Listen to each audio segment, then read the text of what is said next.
Ayan, hello mga boss. Magandang araw po sa inyong lahat. Ano po? Ayan, si Boss Ray, pintura muna tayo ngayon dito mga boss.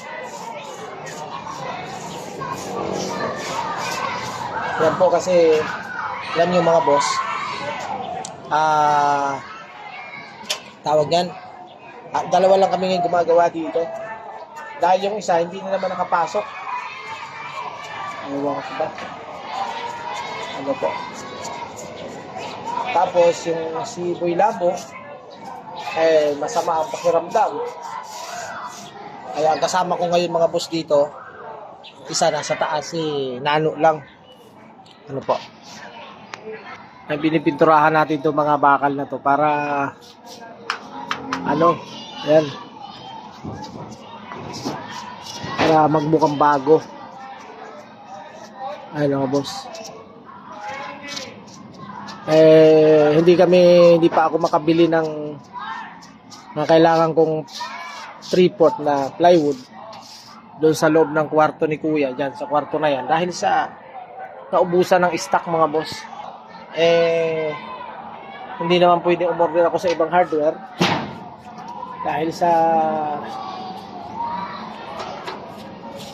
hindi kasya yung pan-deliver nila dito. Maliit kasi yung kalsada. Ang gusto ng ibang hardware, pick upin ko, sasakay ko sa tricycle, ang bigat nun. Mga boss, ano po, kaya mamaya bago siguro ako umuwi, bago kumain, ano po, dadaan ako doon sa hardware ulit, baka mayroon na, para mabili ko na yung kailangan kong mga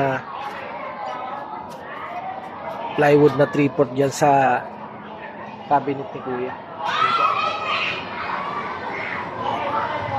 Ayan mga boss, tuloy-tuloy lang tayo. Kahit na anong trabaho, basta wala tayong iniapakang ibang tao. Kaya, ayan, tingnan nyo. Isipin nyo, hindi ako kagaya ng ibang magagaling na nasa Facebook na hindi na raw nagtatrabaho, pawis na pawis daw sa bilad ng araw. Tapos ang sweldo, magkano lang. Siya raw, hindi siya masyadong napapagod, pero malaki daw ang sahod niya. Nasa sa'yo yun. Ako mga boss, sa totoo lang, pwede naman na hindi ako magtrabaho. Pabayaan ko lang yung mga tao ko. Kasi ngayon, dalawa project natin, ang titiwala sa atin, pero hindi pwede na nakukonsensya po ako mga boss kapag iniisip ko na trabaho ko na, ang tao ko naiinitan, napapagod, tapos ako hindi.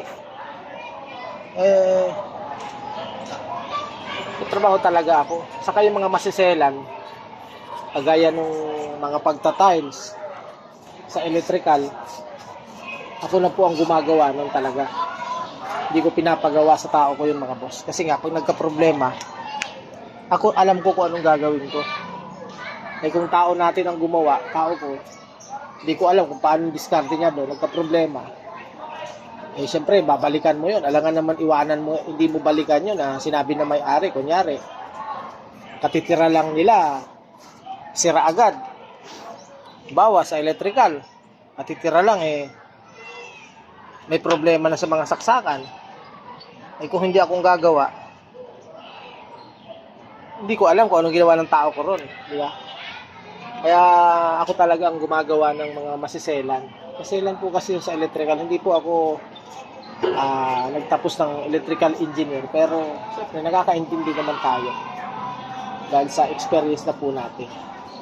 Hindi ko lang kabisado, siyempre hindi natin kabisado yung mga pangalan o kung ano-ano pa, hindi lahat kabisado natin. Pero may mga makabago ngayon na siyempre tingnan lang natin sa Facebook, sa YouTube, di ba? Ganun lang po. Kahit na ako ay nangongontrata, ako yung boss, boss-busan, o busabos, kailangan ko magtrabaho para naman, sabi nga talagang masasabi mong naghanap buhay. Kasi yung hindi nagtatrabaho, kagaya nung sinasabi nga doon sa napapanood ko sa Facebook, Hindi daw siya pinagpapawisan, kumikita daw siya ng malaki. Ang tawag doon mga boss, hindi yun kayabangan sa kakatamaran. Kaya mga boss, kung ikaw di nagtatrabaho, ikaw na. Di ba? Kami, mga ibang kontraktor talagang nagtatrabaho. Nag-aaway sila Kaya nang lagi ko sinasabi, araw-araw na lang, nag-aaway sila. Pero alam mo, yung doon, nakuha mo attention ko Hindi naman pinanonood ko yung mga video mo. Pinanonood ko video mo. Kahit na minsan nakakainis, kaya lang alam ko naman content lang nyo yun. Ako dito sa amin, sa kay Boss Ray, yung mga totoong nangyayari. Ano po? Okay mga boss, ingat kayo lagi, kayong sa mga nagmamaneho dyan, shout out, lalong-lalo na kay number 1 followers ko, kay Stag Mobile, kay Jaime Gaceta, shout out sa'yo, brother. Ingat-ingat ka sa biyahe mo. Number 1 followers ko, saka shout out din kay ipapa-shoutout sa atin si Madam Lorna Vlog. Shoutout sa'yo. Saka ito pa mga boss sabi nga nila, lagi naman napanood din natin sa Facebook ito, engagement is the key. Kaya lang ako mga boss, ewan ko, hindi talaga ako, minsan kasi ayokong mag-comment, ayokong mag-ano doon sa mga video nakakainis. Ewan ko ba. Sige mga boss, ingat. Trabaho muna tayo.